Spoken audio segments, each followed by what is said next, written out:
In today's video, I'm going to bring you through a company that is actually doing $60 million. They're actually doing, I think, $50 million or pounds per year. So that's around 60, maybe more, 60, $70 million per year. It's a great e-commerce brand. I love what they're doing, and I like the approach that they're taking to their marketing. I'm going to bring you through exactly what the company does, what they sell, and everything. But before we do, if you are a new viewer, and most likely you are, my name is Brando. I'm the founder of Brand Lux Media. I've been able to work with over 100 e-commerce brands over the last 6 to 7 years. And so this is actually one of the main reasons why I started this channel. It's because I wanted to document and share what I've seen to work with my clients, with clients that I've consulted, and also with people that have literally just not worked before, but I've seen their accounts and I've seen what's working for them and not. And so this is literally a way for me to document everything, all the frameworks that we're using, so that you can go within your business and implement them, and hopefully they work for you as well. So this is my main motivation. This is, the business that you're seeing over here is just one of our own clients that we've been able to work with and we're working with right now. And we typically work with 7, 8-figure companies. This is just one of our clients, just so you understand the type of caliber of clients that we're typically also used to working with. Okay, now that we got kind of the proof out of the way, I'm showing you this because I just want to make sure that I'm qualified to speak about these things. Let's get right into the case study right now. So the company that I'm going to talk about is actually, which is kind of related to the video. The title of the video was like a wild Shopify brand. I also meant wild because this is literally the name of the company, right? And so let me shrink myself over here and let's get into it. So this company actually sells like deodorants. I believe their primary initial product was deodorants, but then they obviously expanded their product line, which is one of the main reasons why that also allowed them to expand their revenue, right? Scaling horizontally, which is something that most 8, 9, 10-figure businesses do. Once they find a product that works well, that gets them to multiple 7 figures, typically the next approach and the next move that you got to take is to scale horizontally with new products. So I always like to filter by active ads. As you can see here, active ads over here, 869 active ads. This is guaranteed the millions of dollars in ad spend, not revenue, ad spend every single month, okay? 870 ads. And if we can take a look at over here, let's take a look at their stats. 922 ads were live in the last 30 days, including 734 new ads. That's a lot of ads, right? So you need to be able to have a structured way to launch new ads, repurpose them, because at the end of the day, like launching new concepts and testing new things is really, really important. Of course, that's a given, but Facebook also just wants fresh creative in many cases. So if you can find a way to repurpose what is already working, right, which is exactly what they're doing and what we also do for our own clients whenever we want to scale and really push the ad account, then this is a great approach. So let's go over exactly, let me promise a couple things before we get into the entire process here. So I'm going to promise 3 things to you. This is what we're going to go over in this video. The sales journey, I always want you to see exactly what their sales journey is from creative, funnel, offer to checkout. So we have a lot more context behind how they're actually running their company and their operation, okay? I'm also going to give you a bit of, I guess I didn't add here, a bit of like a story of the brand. So we have a bit more context about that as well. Then I'm going to talk about creative strategy. I have a bunch of stuff to share with you over here, a bunch of creative strategies they're using and that we're also implementing for our own clients that is working very, very well. And then I have a special bonus. I hope I remember. Sometimes I promise bonuses at the end and then I forget. So remind me in the comments if I forget. But I do have a special bonus to you.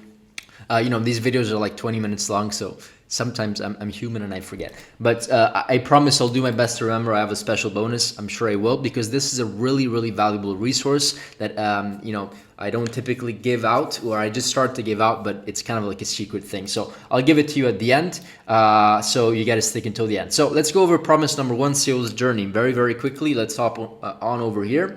Let's talk about their sales journey. So let me open up one of their ads. Let's take a look at their landing pages. The reason I love this software is because it gives you you can funnel hack a company just by looking at going on Atra, which is like the best and cheaper version of Foreplay. If you know Foreplay, it's like an ad tool that allows you to track landing pages, headlines, overview of their creatives, understanding and analyzing the distribution of images or videos that the company is running, basically with any company in the world, right? And so we can take a look at all these drop downs, and one of these drop downs is landing pages. And I always like to see, and I'm always very curious, let me open a couple of the, I would say like the top 3 landing pages to see where most of their traffic is going to. Okay, there's also another one over here. Let's take a look. So let's take a look at their sales process. When they go from an ad, this is typically the top 4 landing pages they see. So holy smokes, you got a deal. So it seems like they're starting with, I think it's, yeah, the same for all of them. And there's a deal. Heart, what is it? Heart DAO free case will be applied at checkout. Some discounts applied to certain products only. TNCs apply. Okay, so there's essentially telling you, remember, there's a deal that is auto-applied, whatever. Let's close and see what happens. So what they're doing is that they're selling, of course, deodorant, body wash, lip balm, hand wash, minis and bars. And the selling proposition, at least one of the selling propositions that I really like about them and what they're also talking about in their ads, which I'm going to show you later on when we talk about creatives, is that they're selling the product as a refillable product. And so they hate waste. In fact, one of their ads is literally, let me just show you so you have a bit more context. It's literally... Did you know that 90% of the plastic that you think is being recycled actually isn't? You see, they're talking about these things about recycling and that is why we made these compostable bottles. Compostable bottles. That's why they also offer refills so that people don't just throw away the actual product, but they're just buying refills, which I believe are also given to people with like some sort of like paper thing, so that there is recyclable. So it's very, very like a reusable product, refillable product, which also not only incentivizes people to go with them just for waste management or waste, like pro waste people, right? Which we of course want to have, a positive impact in the world, but it's also a great opportunity to offer a subscription model. So these people have a very, very big business when it comes to subscription. And I saw right over here, they sold success story in 2023, wild sell over 1.3 million cases and 5 million refills. 5 million refills. That's basically all of the subscription as well, like coming in 5 million, guys. And they sell it, and we'll take a look at how much what their selling proposition is. So this is their funnel. It looks very sleek. This is a well-built and well-optimized and oiled machine, a conversion optimized website. And so they have an offer over here on the top. So this is kind of like their selling proposition, at least for the starter pack.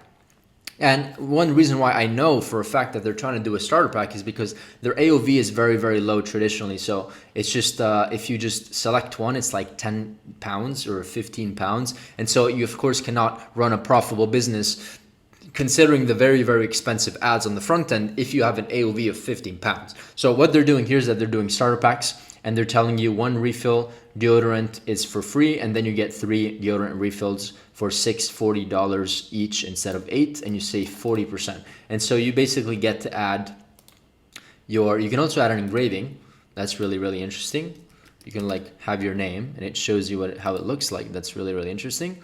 If you can always add a way to personalize your product, there's much higher perceived value and people will pay more for it. Okay, even if it costs you an extra $1 to fulfill, you can charge more, $10, $20, $30 for it. So refills are classic, sensitive. The sensitive ones I think are higher priced, but you get to choose which ones you want by quantity. Let's just say I want this, this, and this, just because I want to try these 3 ingredients. I also like that as I select these, you essentially have a very nice visual. Once again, increases perceived value, makes this brand professional, right?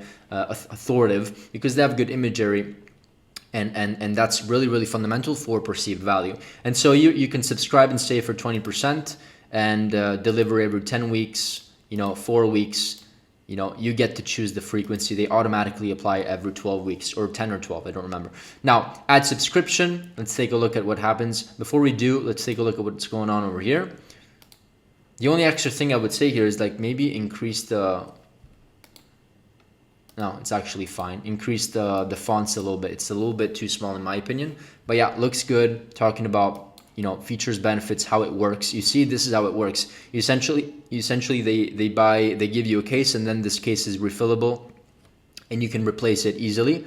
So choose your case, pick scent, stick, twist, repeat. So very, very user friendly. And then there's a bunch of reviews, very, very simple FAQ section. I like this a lot. They're also on Trustpilot. If you're not on Trustpilot, and by the way, you can just click on and it should bring you to Trustpilot. If you're not on Trustpilot, I really recommend for you to have Trustpilot for your ecom brand because it's a very high authority review website and people really trust it. Okay, so let's see what happens when you, I like this as well. Most customers add 3 refills, 1 per month. So they give a recommendation to also increase that AOV. But let's see what happens when we add the cart. I like the cart drawer is very, very profitable, allows for you to upsell and downsell. And once again, what they're doing here is that they're basically telling you got your deodorant, why not also add a body wash? And so it's kind of like you feel obligated almost to get in there. What's going on here? Let me just add this again very, very quickly. Add one, or maybe I already have it in the cart. Either way, you should add it. Let me do it again very quickly. But you should be able to you can basically add extra things. And so I like how they're doing this 10% off, 15% off, 20% off, the more products you add. And so it's like incentivizing you to do more, which is really, really smart. I like this a lot. And last but not least, there's also upsells.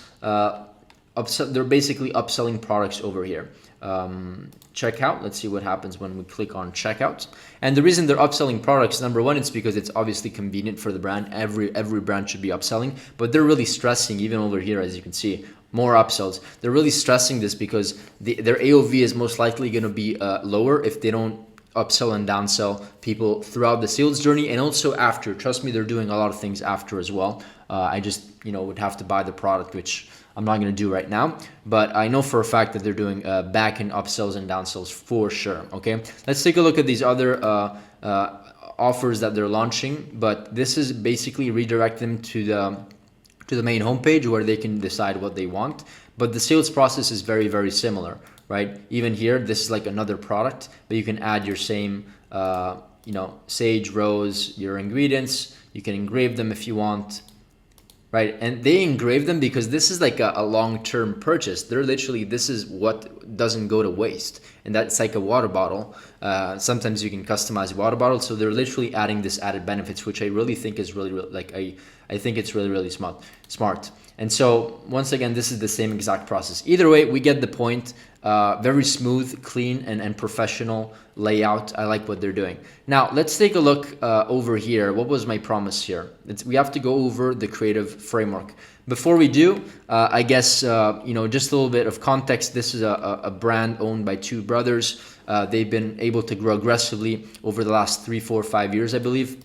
I'm not sure exactly, but they're selling 1.3 million of cases and 5 million refills. And so this is also just a really strong subscription model. And subscription models are really, really profitable because they allow you to essentially be able to acquire customers eventually at a break-even point or even a loss and still be profitable on the back end because they know that within 3, 6, 12 months, the customer is gonna pay them 5 times more than their first initial purchase, and it makes the entire funnel very, very profitable. Okay, just be aware that you need to, of course, calculate your cash flow management. You have to be very smart with that because then it doesn't make any sense.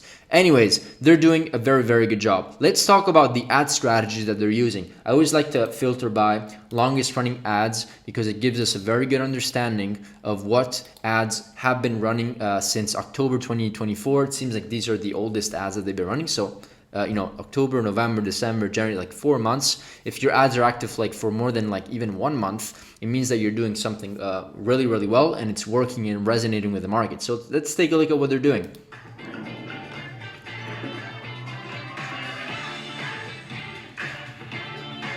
So it seems like this is a more high production video. Let's see this POV. The normal body wash scent just isn't that good. Well, meet Wild.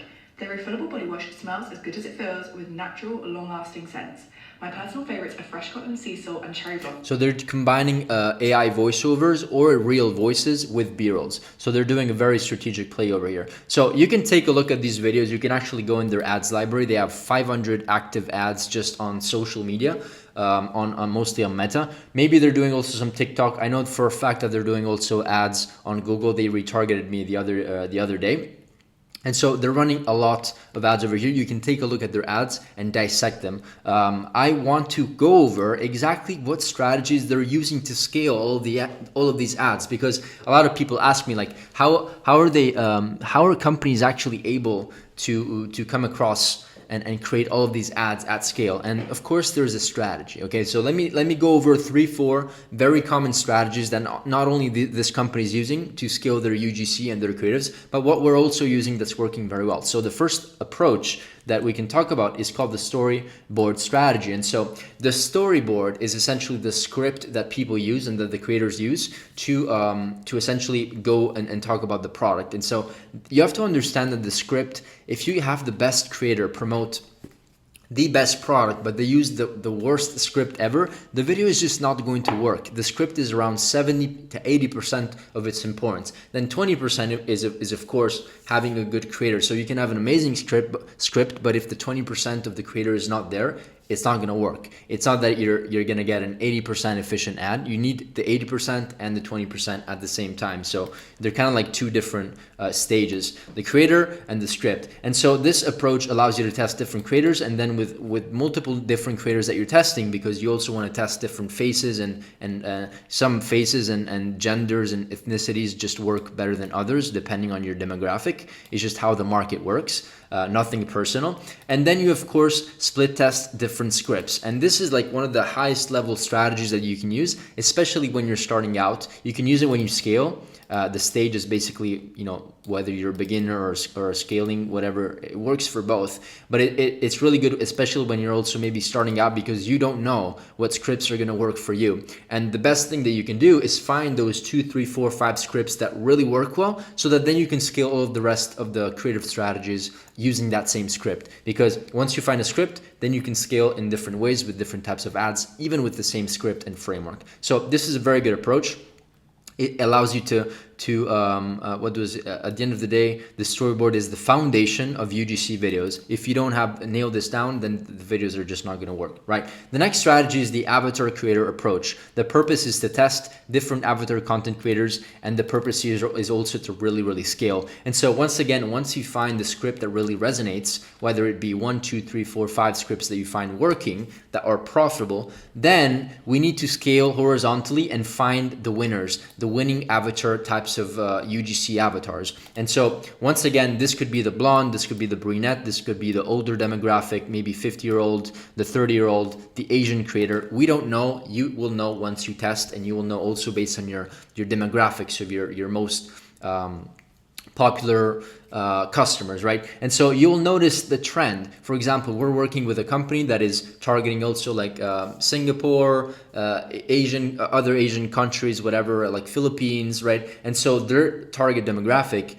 is a person that is Asian, that has 25 to 35 years old approximately, and that has like perfect black straight hair. And so that's the demographic that we then decide to double down on. And so this is maybe not the cheapest strategy, because you have to pay these creators separately, but it definitely gives you opportunity into analyzing how you want to scale, like how you should scale your brand and with what type of avatar customers. And also one other reason why I recommend for you to test multiple is because maybe this is the Asian creator, maybe and this winner, like both these are winners because of course they're green, if you didn't notice that yet. But maybe you can spot different types of avatars, and you can just do more of the blondes, do more of the brunettes, and I'm just saying blondes and brunettes so you understand what I mean, not because it has to be blondes and brunettes. Okay, so hopefully you get the strategy. The other strategy that they're also using very effectively, and I showed you, is a UGC mashup.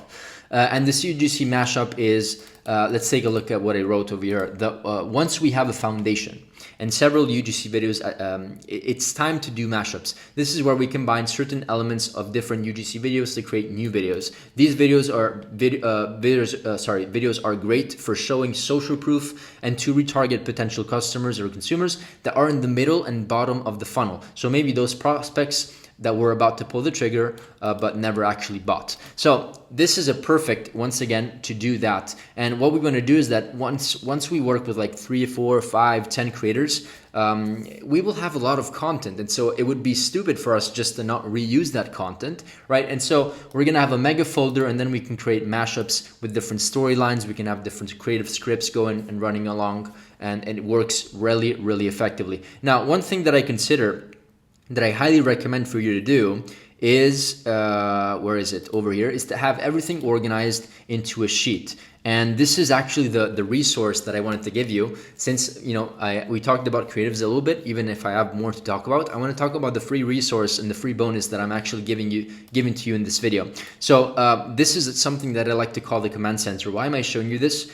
I wanted to show you this just to give you an understanding of how really organized you need to be when you scale creatives with UGC people. You need to have a pipeline of creators, a pipeline of people that you can trust and rely on. And so I wanted to show you, and I'm bringing this command center sheet up because this is literally how we do it. We put and track all of our creators over here, and we filter them by location, gender, all that stuff. And then we track the progress of their collaboration, whether we paid them, their final work, whether it was approved by the client. In this case, it would be approved by you.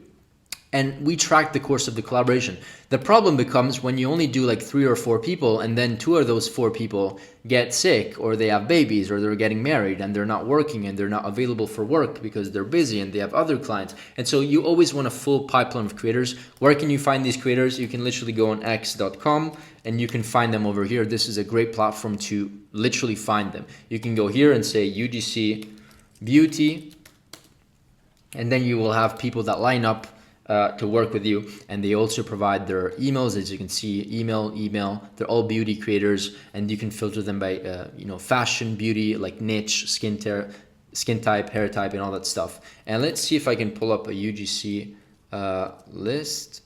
It's not saved. I changed my computer, and everything that I have over here is basically not saved anymore. If it happened to you and it resonated, let me know in the comments. It's a horrible feeling. You go for something that is saved, but it's not saved, and then you lose it.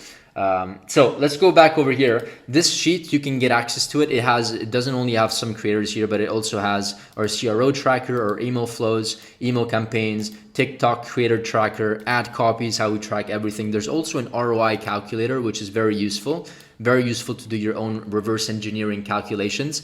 A daily report. This is where we track all of our data for our clients, and you can do the same for your own brand. And this is, it's of course everything is color coded, so it's easy to spot trends. And there's a lot more, sheets like creative concepts.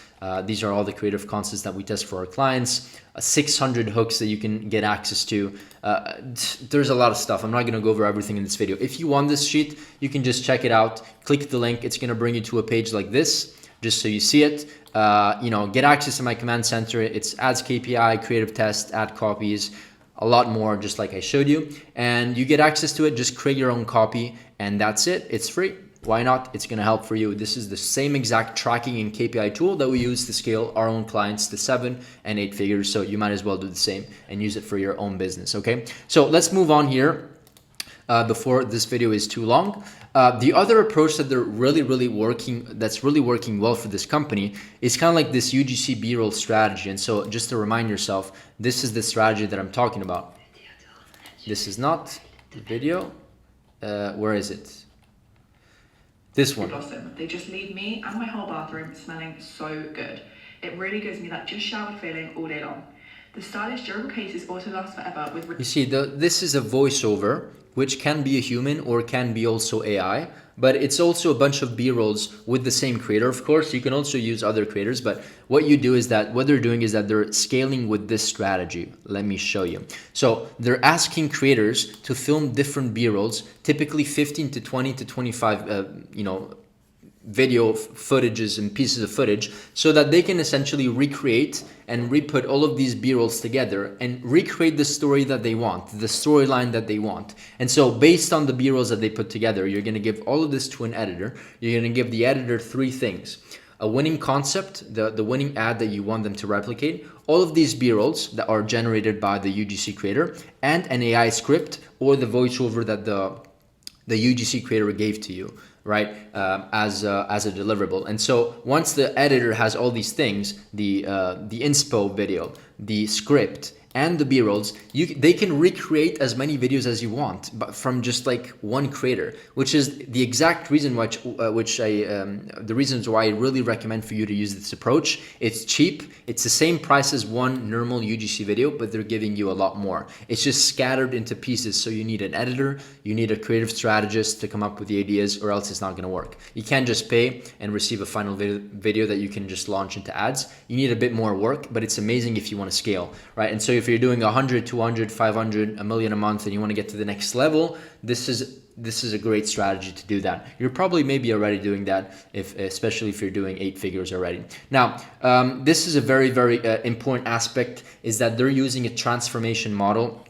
So they're going and showing you, this is like for another company, but they're showing you the befores and the afters. And so this is a great way and great strategy to use in your B-rolls. Whenever you ask for a B-roll, right? Whenever you ask for a piece of B-roll, it's really important that you tell the creator, you tell the creator that you need the before they use the product and scenes after you use the product. So before is like them maybe spelling their armpit that doesn't smell well, or them using showing that the plastic bottles that are being consumed, right? And then the after is them showing the final solution and the product. So these are very good. And then of course they scale with scripts and by reframing the B-rolls. This is a very, very important strategy. Now, there's also one thing that they're not doing, which I would honestly recommend for them to do, and it's whitelisting. Whitelisting is when you partner with creators and you can run ads through their Instagram profile and Facebook profile. This adds authenticity. It's unbiased, right? It doesn't seem like an ad. It's very native, and it typically decreases cost per acquisition by 10, 15, 20%, sometimes even more, because it's more authentic. And I see that they're not really doing it, and it's a bummer. I think they should, because it should really help them scale. And so as you can see, everything is through wild, like they're using their own Facebook page. There's no whitelisting. If it were whitelisted, you would see a profile of a UGC creator, but they're not really doing it, which I think is a bummer.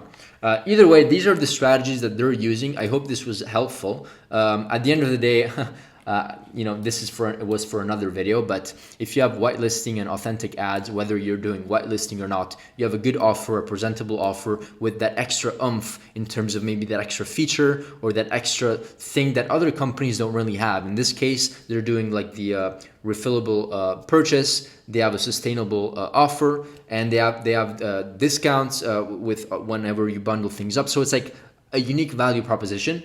And you have a simple checkout. There's no reason why your process shouldn't work and you shouldn't scale, okay?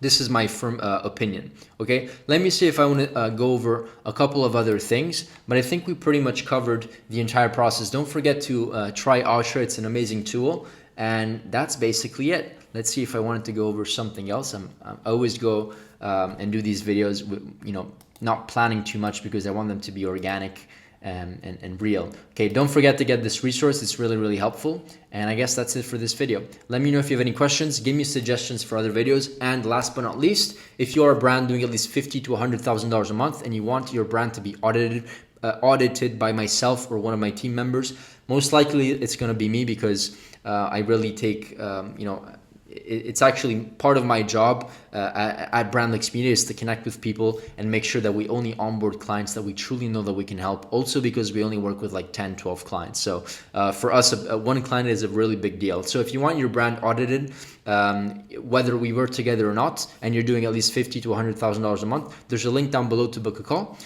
Get your slot, book in a call, and hopefully see you on the other side. And that's it for this video, and see you in the next one. Bye.